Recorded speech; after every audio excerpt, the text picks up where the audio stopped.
Hi అండి, నమస్తే. Welcome back to our YouTube channel. ఈరోజు మనం వైటీ స్టూడియో యాప్లో ఎర్న్ ఆప్షన్లో మనకి కొత్తగా ఒక ఆప్షన్ అయితే కనిపిస్తుందండి. సో దాని గురించి ఇప్పుడు నేను ఈ వీడియోలో ఎక్స్ప్లెయిన్ చేయబోతున్నాను.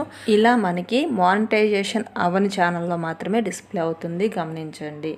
సో ఫస్ట్ వైటీ స్టూడియో యాప్ని ఓపెన్ చేసుకోండి. ఓపెన్ చేసిన తర్వాత ఎలిజిబిలిటీ అనే ఆప్షన్ చూడండి. ఇక్కడ showing data as of 11 April 2024 అని ఇక్కడ మనకి డిస్ప్లే అవుతుంది. అంటే ఏంటి, అసలు ఈరోజు డేట్ ఎంత అంటే ఈరోజు 17. సో ఇక్కడ మనకు షోయింగ్ డేటా ఇప్పుడు అంటే 11th. సో ఎన్ని రోజులు గ్యాప్ ఉంది అంటే దగ్గర దగ్గర 1 వీక్ గ్యాప్ ఉంది. అంటే మనకు వచ్చిన వ్యూస్, అవర్స్ ఇవన్నీ కూడా యూట్యూబ్ అనేది 1 వీక్ ముందు ఏదైతే అది క్యాలిక్యులేట్ చేశారో అది మాత్రమే ఇక్కడ డిస్ప్లే చేస్తుంది. అదేంటి, ఈరోజు 17 అయితే 11th డేటాని ఇక్కడ డిస్ప్లే చేయటం ఏంటి, ఇది అసలు రాంగ్ కదా అని మనం అనుకుంటాం. కానీ యూట్యూబ్ ఎందుకు అలా చేస్తుందో నేను ఇప్పుడు మీకు క్లియర్గా ఎక్స్ప్లెయిన్ చేస్తాను. చాలామంది క్రియేటర్స్ వారు యూట్యూబ్లో సక్సెస్ కావాలని వాచ్ అవర్స్, సబ్స్క్రైబర్స్, వ్యూస్ కొంటూ ఉంటారు.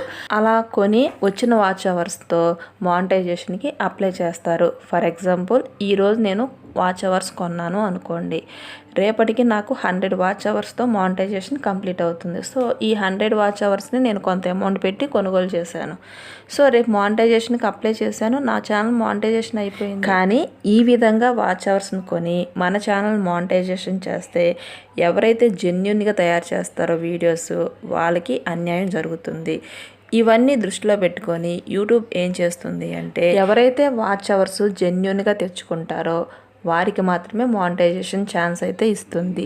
అందువల్లే 1 వీక్ ముందు వచ్చిన డేటాని ఈరోజు చూపిస్తుంది. అంటే ఈ 1 వీక్లో ఏదైతే డేటా ఉందో దాంట్లో స్పామ్ ఏమైనా కలిసిందా లేదనేది అది క్లియర్గా అబ్జర్వ్ చేస్తుంది. ఒకవేళ ఫేక్ వాచ్ అవర్స్ మీరు కొంటే వాటిని ఇక్కడ డిస్ప్లే చేయదు. అంతేకాకుండా ఫేక్ వాచ్ అవర్స్తో మనం మానిటైజేషన్కి అప్లై చేసినా మన ఛానల్ అనేది మానిటైజేషన్ అవ్వదు. సో గమనించండి.